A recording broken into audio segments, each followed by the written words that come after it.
안녕하십니까. 자, 이번 강의는 158페이지 10번 문제입니다. 다음 사례에 대한 대법원의 판결 내용으로서 가장 적절하지 않은 것은, 일단 문제 자체 굉장히 길죠. 사례도 길고 그 다음에 지문들 자체도 길죠. 문제 푸는 요령인데, 만약에 사례가 주어지고 지문들이 짧으면요, 그러면은 사례를 반드시 읽어 보셔야 되고요.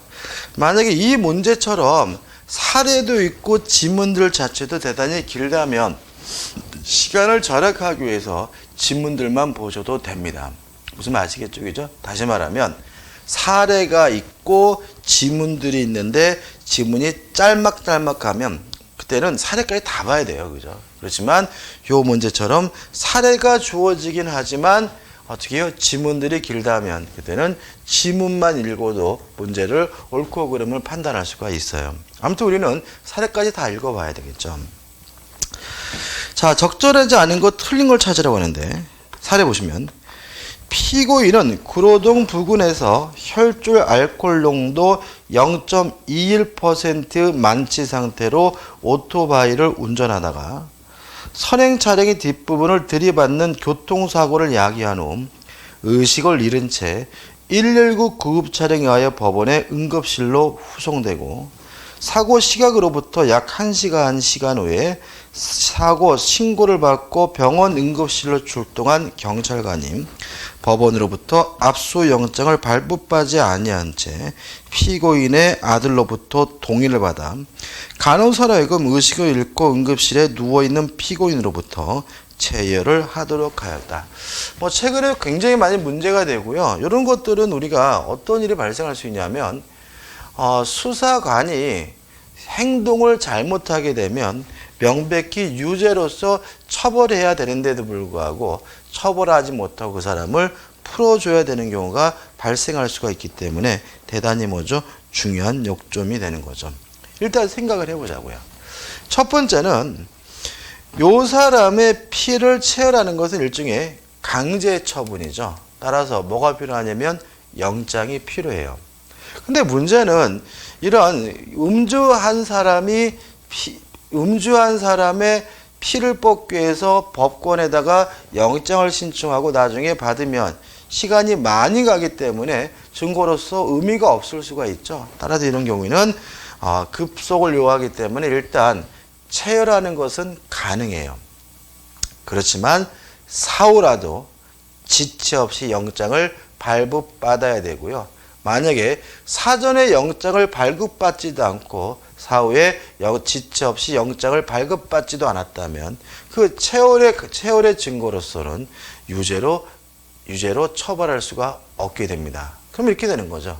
사전에 미리 영장을 받든지 아니면 일단 체열한 후에 지체 없이 영장을 신청해야 된다. 이게 결론인 거죠.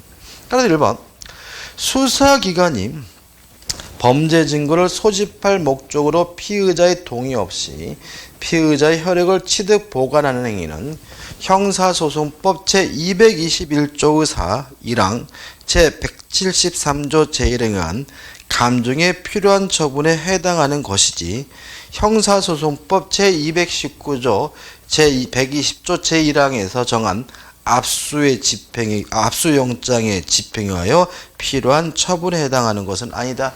X입니다. 이거는 압수영장의 집행이 있어서 필요한 처분이고요. 따라서 원칙적으로 사전에 영장을 발급받고 체열을 해야 됩니다. 이거 원칙인 거예요. 답은 1번이죠. 2번, 피의자의 신체 내지 의복류의 주치로 인한 냄새가 강하게 나는 등 형사소송법 제211조 제2항 제3호가 정하는 범죄의 증적이 현저한 준현행 범인으로서 요건을 갖추어져 있고, 맞아요. 교통사고 발생 시작부터 사회통념상 범행 직후라고 볼 수 있는 시간 내라면 피의자의 생명 신체를 구조하기 위하여 사고 현장으로부터 곧바로 호송된 병원, 응급실 등의 장소는 형사소송법 제216조 제1항의 범죄 장소에 준합니다. 3번, 검사 또는 사법경찰관은 피의자의 혈중 알코올 농도 등 증거의 수집을 위하여 의료법상 의료인의 자격이 있는 자가 의료기구로 의학적인 방법에 따라 필요 최소한 한도 내에서 피의자의 혈액을 채취하게 한 후 그 혈액을 압수할 수 있다. 다만 이 경우에도 사후에 지체 없이 강제 체열에 의한 압수 사유 등을 기재한 영장 청구서에 의하여 법원으로부터 압수 영장을 받아야 한다. 물론 뭐죠? 맞는 질문이죠. 그래서 사전에 영장을 받든지 안 되면 뭐죠? 사후에라도 받아야죠. 5번, 4번. 그러면 이제 결국 4번은 뭐겠어요? 결론이겠죠. 사전에 영장도 발급 안 받았고요. 사후에 영장도 발부받지 않았다면 결국은 그 체열된 혈액에 아무리 술반, 피반이라 하더라도 음주운전으로 뭐 할 수는 없어요? 처벌할 수는 없어요. 4번, 수사기관이 법원으로부터 영장 또는 감정처분 허가증을 발부받지 아니한 채 피의자의 동의 없이 피의자의 신체로부터 혈액을 채취하고 사후에도 지체 없이 영장을 발부받지 아니한 채 혈액 중 알코올 농도에 관한 감정을 의뢰하였다면 원칙적으로 절차 위반 행위가 적법 절차의 실질적 내용을 침해하여 피고인이나 변호인의 동의가 있더라도 유죄 증거로 사용할 수 없다. 맞는 질문이고 유죄 증거로 삼을 수 없고요. 특히 조심할 것은 피고인이나 변호인의 동의가 있더라도 유죄 증거로 삼을 수는 없는 거죠. 따라서 보통 이런 사건이 벌어져서 이제 언론에 보도가 되면 인터넷 댓글 보면 뭐 사법부 썩었다. 법원 문제다. 그러면 술 먹고 운전하란 말이냐. 뭐 이런 얘기가 막 나오는데 실제로 그거는 그 내용이 아니라 누가 잘못하신 거예요. 그 분을 수사하신 경찰관 분이 잘못한 거죠. 왜요? 사후에라도 영장을 청구했어야 되는데 그거를 안 했기 때문에 이런 문제가 발생하게 됨을 주의하시는 겁니다. 항상 여러분들은 나중에 합격하셔가지고 현업에 가셔도 진짜 이래가지고 처벌을 못한다면 얼마나 억울해요. 그죠? 물론 아무리 경찰관이라는 것이 직업이지만 아마 자다가도 어떻게 벌떡벌떡 일어나가지고 다음날 출근하기 싫어지거든요. 그래서 이런 절차적인 문제는 좀 신경을 쓰실 필요가 있는 거죠. 자, 이제 160페이지 오시면 11번 문제가 나오죠. 증거 증명력의 판단에 관한 설명으로 올바르지 않은 것은 1번 강도살인 범행의 모의 장소 전원, 강치 방법, 범행 후의 도주 경로와 전원 분배의 내용에 관하여 피고인의 검찰의 자백과 공범자에 대한 형사기록 검증 결과 각기 다르고 피고인이 공판정에서 범행을 부인하고 있어요. 그럼 이렇게 되는 거죠. 지금 이 사람이 좀 나중에 잡혔다는 얘기잖아요. 그러니까 이 사람이 잡히기 전에 이미 이 사람의 공범자들은 형사재판 수사 결과 처벌이 됐단 말이에요. 근데 이 사람을 새로 잡아가지고 신문에서 보니까 전에 공범자들이 진술한 것과 내용이 달라요. 그럼 어떻게 해요? 두 가지죠. 기억이 헷갈릴 수도 있고 아니면 요놈이 범죄자가 아닐 수도 있는 거죠. 근데 더더군다나 이 사람이 지금 재판정에서 저는 그런 일이 없습니다라고 부인까지 하고 있어요. 그러면 법관 입장에서는 의심할 수밖에 없는 거죠. 따라서 위 자백의 신빙성에 의심이 간다 할 것이다. 맞는 질문이 되겠죠. 2번 비가 오는 야간에 우연히 지나다가 20에서 30여 명이 몰려있던 싸움 현장을 목격했어요. 지금 1대1로 싸우는 게 아니라 뭐죠? 20에서 30여 명. 완전히 떼싸움이죠. 불과한 사람이 그로부터 몇 개월이요? 한 1개월이 지난 뒤에 단순한 당시의 기억만으로 피해자를 때리려고 한 사람이 바로 피고인이었다고 지목하는 것은 이상하죠. 그죠? 몇 명이요? 30명이 있었어요. 근데 30명 중에 요 사람이 때리려고 했습니다라고 뭐라고 했어요? 진술을 하고 있는데 주위 상을 보니까 뭐가 있었어요? 비가 오고 있었고요. 또 야간이었고요. 그죠? 그 다음에 또 바로 진술한 것이 아니라 몇 개월이요? 한 달이 지난 상태예요. 아우, 그거 진짜 바로 지명할 수 있으면 그건 뭐예요? 천재죠, 천재. 아니면 뭐 슈퍼맨인가요? 뭐 법관 입장에서는 의심을 해야 되겠죠. 따라서 경험칙상 그 신빙성이 의심스럽다고 단정할 수는 없다. X입니다. 의심스럽습니다. 따라 답은 뭐죠? 2번이 되는 거죠. 3번 피고인이 평소 투약량의 20배에 달하는 1g의 메소암페타민을 한꺼번에 물에 타서 마시는 방법으로 투약하였다는 것이 쉽게 믿기 어렵고, 왜 믿기 어려워요? 비싸잖아요, 그죠? 이거 히로뽕, 뽕이잖아요, 마약. 뭐 20분의 1만 하면 되는데 20배를 처먹었대요. 그 비싼 거를. 좀 약간 좀 믿기 어렵죠. 또 만약 그렇게 투약하였다면 피고인의 생명이나 건강에 위험이 발생하였을 가능성이 없지 않았을 것으로 보여져. 다시 말하면 뒤질 수도 있다는 얘기겠죠. 그죠? 그 다음에 피고인의 자백을 신빙하기 어렵다. 맞겠죠. 그죠? 다시 말하면 마약을 전혀 안 한 사람이에요. 안 한 사람이 잘 모르고 20배를 투약했다. 그러면 뭐 그럴 수도 있겠구나라고 생각하겠지만, 앞에 보시면 평소 투약량이죠. 그러니까 얘는 뭐예요? 주로 마약을 어떻게 해요? 많이 하던 놈이에요. 하던 놈인데 느닷없이 그 비싼 걸 몇 배나 처먹었어요? 20배나. 근데 문제는 20배를 처먹은 지가 뭐 할 수도 있어요? 뒤질 수도 있는데, 그렇게 했다라고 하는 것은 뭐 법관이 봤을 때 이거 증언이 허위인 거 아니야? 라고 뭐 할 수밖에 없어요? 의심할 수밖에 없는 거죠. 4번 용의자의 인상착의 등에 의한 범인 식별 절차에 있어 용의자 한 사람을 단독으로 목격자와 대지를 시키거나 용의자의 사진 한 장만을 목격자에게 제시하여 범인 여부를 확인하는 경우, 그 목격자의 진술은 그 용의자가 종전에 피해자 안면인 사람이라든가 피해자 진술에도 그 용의자를 범인으로 의심할 만한 다른 정황이 존재한다든가 하는 등의 부가적인 사정이 없는 한 그 신빙성이 낮다고 보아야 합니다. 그죠? 그래서 우리가 영화 같은 거 보시면 어떻게 해요? 쭉 내려놔죠. 그죠? 쭉 한 5문 쭉 놓고 어떻게 해요? 자, 저기서 누굽니까? 해가지고 어떻게 고르게 하거든요. 왜냐하면 한 명만 놓고 하면은 이분은 지금 어떤 상태예요? 흥분한 상태죠? 불안한 상태죠? 다 나쁜 놈 같은 거죠. 그죠? 그러니까 어떻게 이 사람 범인이요? 라고 지명할 수밖에 없기 때문에 후반부에 나와 있는 것처럼 원래부터 그 사람이 알고 있었어요. 알고 있는 사람이라면 한 명만 보더라도 뭐 맞출 수도 있을 거고, 그 다음에 또 부가적으로 어떻게 해요? 뭐 다른 정황적 증거가 있다면 가능하겠지만 그런 사항이 없는 한 의심스러울 수밖에 없는 거죠. 답은 2번입니다. 12번이죠. 다음 중 증거 능력에 대한 판례 입장으로 옳지 않은 지문은 몇 개인가? 기억 보시면 영장주의 위반하여 압수한 증거물이라 하더라도 물건 자체의 성질, 형상의 병렬을 가져오는 것은 아니므로 그 형상 등에 관한 증거 가치에는 변함이 없다 할 것이므로 증거 능력이 있다가 아니라 어떻게 해요? 없답니다. 다시 한번 하면 압수한 물건이 증거 능력이 인정되려면 그 압수가 뭐예요? 적법해야 되는 거죠. 따라서 영장 없이 압수했다, 위법하게 압수한 경우에는 원칙적으로 증거 능력이 없어요. 이게 원칙인 거죠.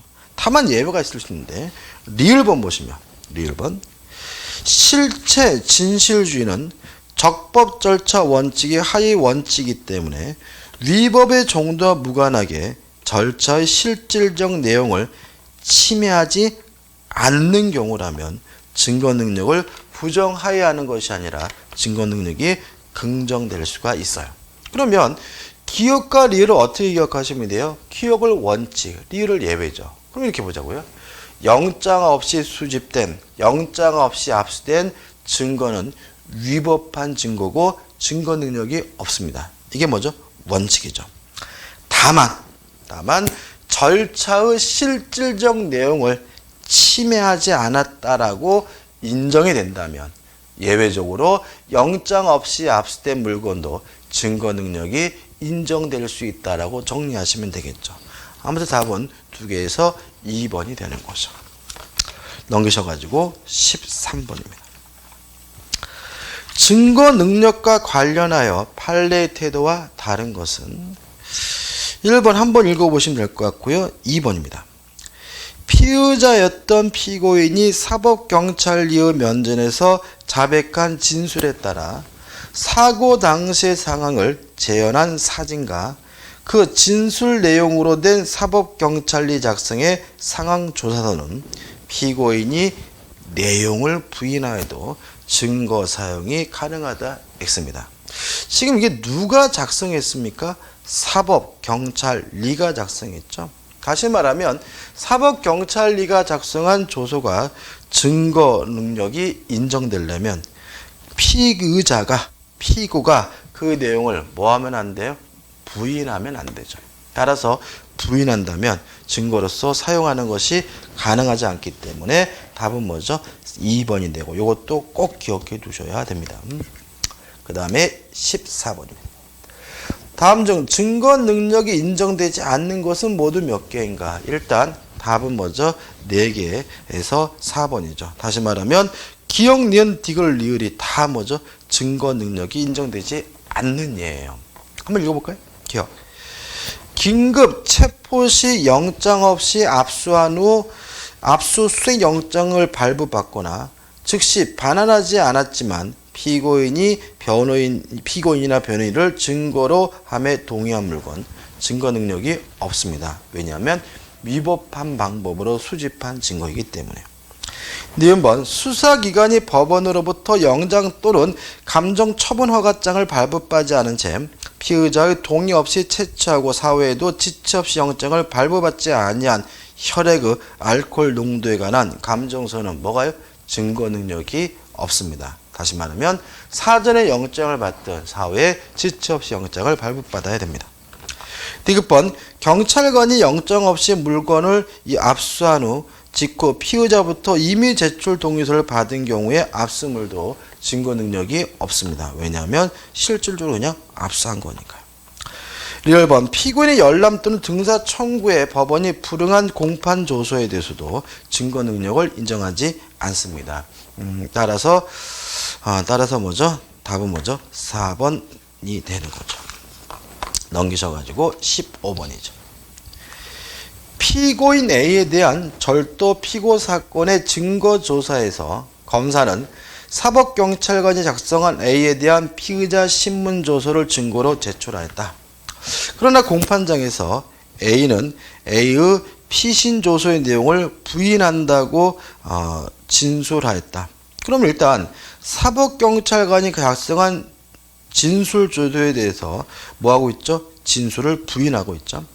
그러자 검사는 A의 공범인 B가 공판정에서 내용을 인정한 사법경찰관이 작성한 B에 대한 피의자 신문조서를 증거로 제출하였다. 그런데 A는 B의 피신조서의 내용 역시 부인하였다. 이 사례를 기초로 한 다음의 내용 중 가장 타당하지 않은 것은 1번 만일 A가 공판정에서 A의 피신조서 및 B의 피신조서를 증거로 하는데 동의하였다면 전문 증거라는 이유만으로 증거 능력이 부정되지 않는다. 맞습니다. 물론 위 사례에서는 그 내용을 부인하고 있기 때문에 일단 증거 능력이 문제가 되고 있는데 만약에 1번 질문처럼 동의한다면 당연히 증거 능력이 인정이 되겠죠. 2번 공판정에서 피고인 A가 A의 피신조서의 내용을 부인하더라도 A의 피신조서는 자기의 진술과 동일하게 기재되어 있다고 인정하고 그 진술이 특히 신빙할 수 있는 상태에서 행해졌다는 점이 증명되면 A의 피신조서는 증거 능력이 인정된다가 아니라 어떻게 해요? 그래도 증거 능력이 뭐가 돼요? 부정이 됩니다. 답은 뭐죠? 2번입니다. 3번 B의 피신조서에 대한 공판정에서 A가 그 내용을 부인하면 B가 그 내용을 인정하였더라도 A에 대한 절도 피고 사건의 증거로 사용할 수 없다. 맞는 질문이 되고 4번 만약 B가 공판정에서 증인으로 출석하여 B의 피신조서에 기재된 내용과 같은 내용으로 진술하였다고 증언하더라도 B의 증언에 A에 대한 피고 사건의 증거로 사용할 수 없다는 질문도 뭐죠? 맞는 질문이 됩니다. 답은 2번이죠. 결국은 이 문제는 1번과 2번을 비교해서 기억하시면 되겠죠. 16번. 당연히 증거 능력이 있는 서류에 해당하지 않는 것은 앞에도 질문이 나와 있는데 1번 미국 연방범죄수사관이 범죄 현장을 확인하고 작성한 보고서예요. 그러면 우리나라 수사기관이 아니죠. 이것이 증거 능력이 인정되려면 그 사실을 인정해야 됩니다. 다시 말하면 피고가 그 사실을 인정하지 않는다면 부인하면 증거 능력이 인정되지 않기 때문에 당연히 증거 능력이 있는 것은 아니죠. 답은 뭐죠? 1번이 되는 거죠. 17번입니다. 다음 중 판례 태도로 틀린 것은 1번 피해자가 피고인과 대화 내용을 녹음한까지 해가지고 나와 있는데 일단 우리가 녹음에 대해서 생각해 볼 것은 뭐냐면 대화의 당사자가 녹음을 했어요. 그러면 이런 경우는 증거 능력을 인정을 합니다. 뭐 예를 들어 가지고 통화하는 과정에서 쟤하고 상대방하고 통화하면서 내가 녹음을 하거나 아니면 여러 사람이 커피숍에서 떠드는 내용을 제가 녹음하거나 대화 당사자가 녹음하는 것은 증거 능력을 일반적으로 인정을 해요. 그렇지만 제3자가 녹음하는 것은 그것이 영장이 없다면은 그때는 증거 능력을 기본적으로 인정하지 않습니다. 따라서 제가 제 친구하고 전화를 통화 중인데 제3자가 도청해서 그 내용을 녹음하거나 아니면 커피숍에서 친구들하고 떠들고 있는데 옆 테이블에 있던 사람이 제3자가 그 내용을 녹음했다면 일단 일반적으로 증거 능력이 뭐 되잖아요? 인정되지 않는다는 거죠. 이거 꼭 기억해 두시고 자, 그럼 질문을 보죠. 1번 피해자가 피고인과 대화 내용을 녹음한 디지털 녹음기에 대한 증거 조사를 거치지 아니한 채 그 녹음 내용을 재고 녹음한 카세트 테이프에 대한 제1심 검증 조서 중 피고인의 진술 부분을 유죄의 증거로 채택하는 것은 위법하다. 맞아요. 이거는 뭐죠? 일단 피고가 대화한 내용을 녹음한 거니까 증거 능력이 인정이 되고요. 다만 증거 능력이 인정되려면 디지털 녹음기에 대한 뭐가 필요한 거죠? 증거 조사 절차가 필요한 거죠. 따라서 증거 조사 절차가 없었기 때문에 부적법한 거죠. 2번 전화통화 당사자 일방이 상대방 몰래 통화 내용을 녹음하더라도 대화 당사자 일방이 상대방 모르게 그 대화 내용을 녹음한 경우와 마찬가지로 통신비밀보호법 제3조 1항에 위반되지 아니한다는 말은 적법한 것이고 증거 능력이 일단은 뭐죠? 인정된다는 거죠. 3번 사인이 녹음한 녹음 테이프가 검증 조서 기재 중 피고인의 진술 내용을 증거로 하기 위해서는 피고인이 내용을 인증하여야 한다. X가 됩니다. 그 하단에 보시면 일단 나오는데 좀 보시면 일단 증거 능력이 뭐가요? 인정되지 않죠. 근데 만약에 피고가 그 내용에 대해서 동의를 했다면 그때는 증거 능력이 뭐가 될 수 있어요? 인정될 수가 있고요. 그다음에 문제가 되는 것은 동의를 안 해요. 동의를 안 한 경우에 무조건 증거 능력이 없느냐 이 문제에 대해서 우리 판례는 첫째 피고의 진술이 녹음됐다는 것. 다시 말하면 그 녹음이 피고의 진술이라는 것이 맞다는 사실이 증명이 되고 그 다음에 두 번째 특신상이죠. 특별히 신뢰할 만한 사항이 있다면 그때는 증거 능력이 뭐가 될 수 있어요? 인정될 수가 있어요. 그렇죠? 그럼 정리해 볼게요. 대화 당사자가 아닌 제3자가 녹음해 수사기관이 녹음하는 거 안 되고 사인이 녹음했다면 일단은 증거 능력이 없어요. 다만 피고가 그 내용에 대해서 동의했다면 증거 능력이 인정이 되고요.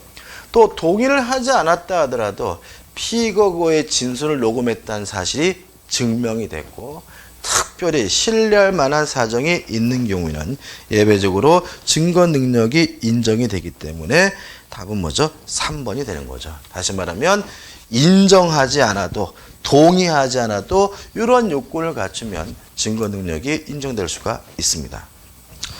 4번 제3자의 경우는 설령 전화통화 당사자 일방의 동의를 받고 그 통화 내용을 녹음하였다 하더라도 그 상대방의 동의가 없었던 이상 통신비밀보호법 제3조 제1항에 위반된다라는 말은 증거 능력이 없다는 얘기죠. 자, 넘겨보시면 이제 또 박스로 나오죠. 18번. 다음 사례 비밀 녹음 중 증거로 사용할 수 있는 것을 모두 고른 것은 정리할 것은 뭐죠? 요거죠. 자, 기억은 보시면 교사 A가 학생들과 사적인 대화를 나누면서 교사 B가 수업 시간에 바라는 내용을 들었는데 학생들의 진술을 녹음했어요. 감사하게 보세요. 자, 이게 무슨 말이냐면 교사가 이런 거죠. 교사가 수업을 하고 있고 학생들에게 복도에서 그 내용을 녹음했다면 이것은 제3자가 녹음한 것이니까 원칙적으로 뭐가요? 증거 능력이 없는 거죠. 근데 이거는 그걸 녹음한 것이 아니라 요 학생들이 교사가 우리에게 이상한 얘기를 했습니다라는 사실을 진술하는 것을 뭐 한 거죠? 녹음한 거란 말이죠. 그럼 이거하고 상관이 없는 거죠, 이거는. 이거는 뭐예요? 진술서 받은 거죠, 그죠? 다시 말하면, 진술한 내용을 녹음한 것은 일종의 뭐예요? 진술을 받은 것이니까 적법한 절차에 의한 것이라면 뭐가 인정될 수 있어요? 증거 능력이 인정될 수가 있는 거죠. 니은번. 3인 간의 대화에 있어서 그중 한 사람의 대화를 녹음했어요. 그러면 대화에 당사자가 녹음한 것이니까 뭐가 인정이 돼요? 증거 능력이 인정이 되고요. 디귿번. 법인이 범행 후 피의자에게 전화를 걸어오자 피해자가 그 전화 내용을 범인이죠, 그죠? 범인이 범행 후 피해자에게 전화를 걸어오자 피해자가 그 전화 내용을 녹음했어요. 그럼 누가 녹음한 거죠? 당사자가 녹음한 거죠. 따라서 니은 디귿다 다 대화 당사자가 녹음한 것이니까 일단은 뭐가요? 증거 능력이 인정이 되죠. 리을번. 제3자인 사인이 간통죄 당사자 사이의 전화통화를 녹음했어요. 제3자가 녹음했으니까 특별한 사유가 없는 한 증거 능력 없고요. 디귿번. 제3자가 전화통화 당사자 일방망의 동의를 받고 그 통화 내용을 녹음한 것도 뭐죠? 증거 능력이 없죠. 따라서 증거 능력이 있는 것은 기억, 니은, 디귿이 됩니다. 다시 말씀드리면 기억은 이게 아니죠. 그죠? 이게 아니라 다시 말하면 교사가 수업하는 현장을 녹음한 것이 아니라 학생들의 진술을 뭐예요? 녹음한 거니까 뭐 실제로 뭘 받은 것에 불과한 거예요? 진술서를 받은 것에 불과하다는 거죠. 따라서 그것이 적법한 절차에 의해서 이루어졌다면 증거가 될 수 있다는 취지니까 조심하시기 바랍니다. 자, 우측에 19번입니다. 녹음 내용이 통신비밀보호법에 의한 증거 능력이 부정되는 것은 모두 몇 개인가? 일단 기억 보시면 남편 갑은 처을이 골프 연습장 강사 병과 간통하는 것이 아닌가 의심하고 을과 병의 전화통화를 몰래 녹음했어요. 누가 녹음했죠? 전화의 당사자가 아닌 제3자가 녹음했죠. 증거 능력 없습니다. 니은번. 이용원을 경영하는 갑이 경쟁업체를 고발하는 데 사용할 목적으로 을의 동의로도 을로 하여금 경쟁 미용실 주인 변에게 전하여 귓볼을 뚫어주느냐의 용건으로 통화하게 하고 이를 녹음했어요. 그러면 대화의 당사자는 누군 거예요?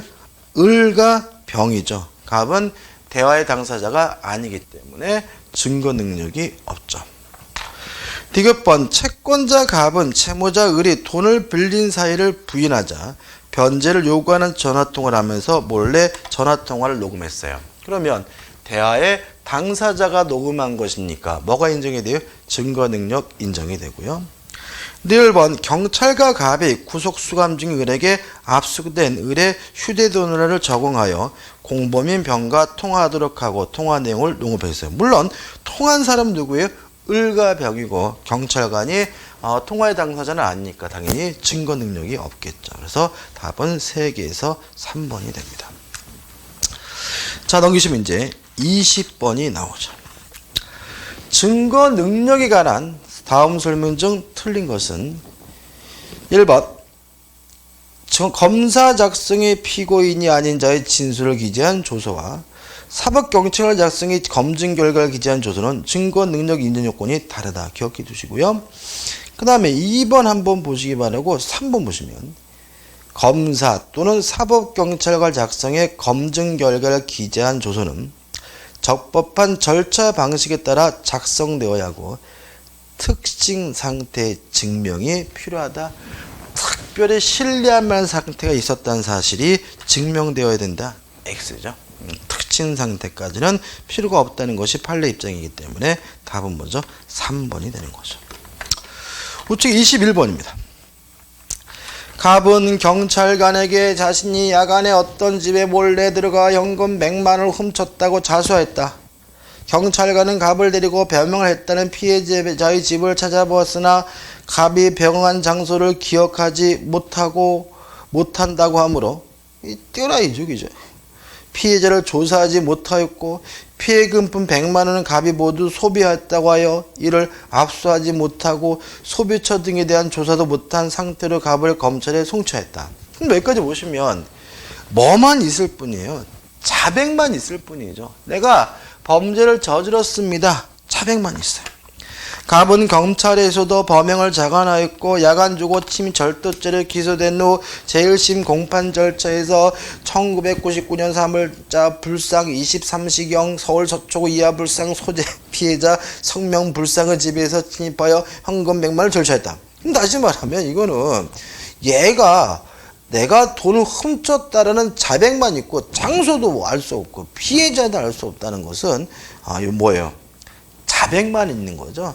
따라서 자백만으로는 뭐하지 못해요? 처벌하지 못하는 것이니까 답은 뭐죠? 4번. 피고인의 자백밖에 없으므로 유죄를 인정할 수 없다. 이게 답이 되겠죠. 만약 이런 경우에도 처벌할 수 있으면 이런 거 생길 것 같아요. 뭐 겨울 돼가지고 노숙자인데 뭐죠? 깜빵 들어가서 하는 게 나을 것 같아요. 그래가지고 파출소 가서 제가 50만 원 훔쳤습니다. 이름 뭐죠? 깜빵 들어간다면 아마 노숙자들 난리 나겠죠. 그죠? 답은 4번입니다. 22번입니다. 갑은 미국 샌프란시스코에서 강간 사건 피의자로 체포되어 미국 연방수사국 사사관의 조사를 받던 중 진술서를 작성하였다. 저는 이거 보면 꼭 떠오르는 게 뭐냐면 기억나세요? 여러분들 그 이름은 깜찍이 떠오르나네. 그 IMF 총리 있죠? 우리한테 악몽 같았던 그 IMF 총재가 프랑스 사람이었는데 이 IMF 총재가 프랑스 사람인데 미국을 방문하던 중 여직원을 성추행했다는 혐의로 기소가 됐죠. 기억나세요? 그래가지고 이 사람이 여직원을 성추행하고 도망갔다가 처음에 보도가 났습니다. 도망가다가 공항에서 부랴부랴 출국하려고 했는데 그 여직원이 주위의 도움으로 신고를 해가지고 출국하지 못하고 잡혔다. 이게 언론에 보도가 됐고요. 그래서 이 양반이 성추행 추문이 퍼지는 바람에 IMF 총재에서 사퇴를 하게 되고요. 깡드셨네 이분이. 그리고 나서 그 후임이 다른 분이 되셨단 말이죠. 근데 최근에 무죄 판결 났어요. 그게요. 결론은 어떻게 났냐면 그 여직원이 거짓말했다. 이게 결론이에요.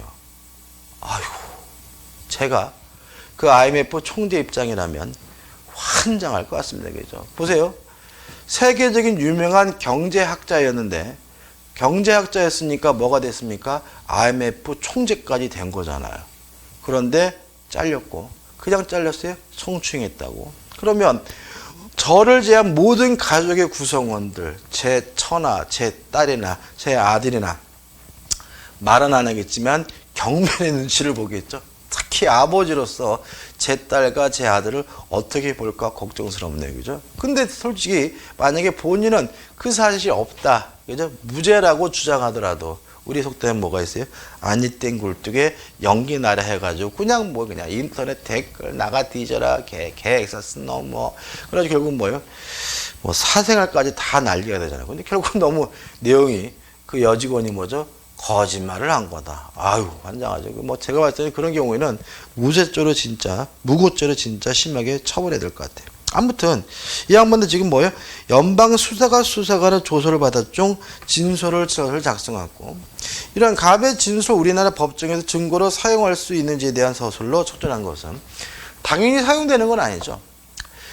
그 사람이 그 내용을 인정해야 사용할 수 있고요. 만약에 진술에 관한 조서의 내용을 부정한다면 증거 등으로서 사용할 수가 없기 때문에 2번 형사소송법 제312조 제5항에 따라 검사 이의 수사기관 작성의 피의자 신문조서에 관한 규정을 준용하여 내용 인정 등의 요건이 갖추어져야 증거로 사용할 수 있다. 이게 뭐죠? 답이 되겠죠. 답은 2번입니다. 넘겨보시면 이제 23번이죠. 형사소송법 제244조 제3항 제1항의 규정상 검사와 사법경찰관은 피의자를 신문하기 전에 피의자에게 진술 거부권 등 일정한 사항 등을 알려주도록 규정하고 있는데 그 규정된 고지 내용이 해당하지 않는 것은 1번 일체 진술을 하지 아니하거나 개개의 질문에 대하여 진술을 하지 아니할 수 있다는 것. 다시 말하면 전체에 대해서 진술을 거부할 수도 있고 아니면 개개의 진술에 대한 거부할 수 있죠. 2번 진술을 하지 않더라도 불이익을 받지 아니하다는 거 고지해야 되고요. 4번부터 보시면 4번 신문을 받을 때는 변호인을 참여하게 하는 등의 변호인의 조력을 받을 수 있다는 것도 고지해 줘야 돼요. 그렇지만 3번 진술할 권리를 포기하고 행한 진술은 법정에서 유죄 증거로 사용되지 않는다가 아니라 유죄의 증거로 사용된다는 사실을 알려줘야 되겠죠. 답은 뭐죠? 3번이 됩니다. 24번입니다. 피의자 신문조서의 증거 능력에 대한 설명으로 옳지 않은 것은 특별한 건 없죠. 그죠? 4번 보시면 피고인 갑이 직무대리가 피고인 갑이 공판정에서 공범인 공동피고인 을에 대한 검사 작성의 피의자 신문조서 내용을 부인하더라도 을이 내용을 인정하는 경우 그 조서를 피고인 갑의 공소사실에 대한 증거로 사용할 수 있다. 이렇게 나와 있는데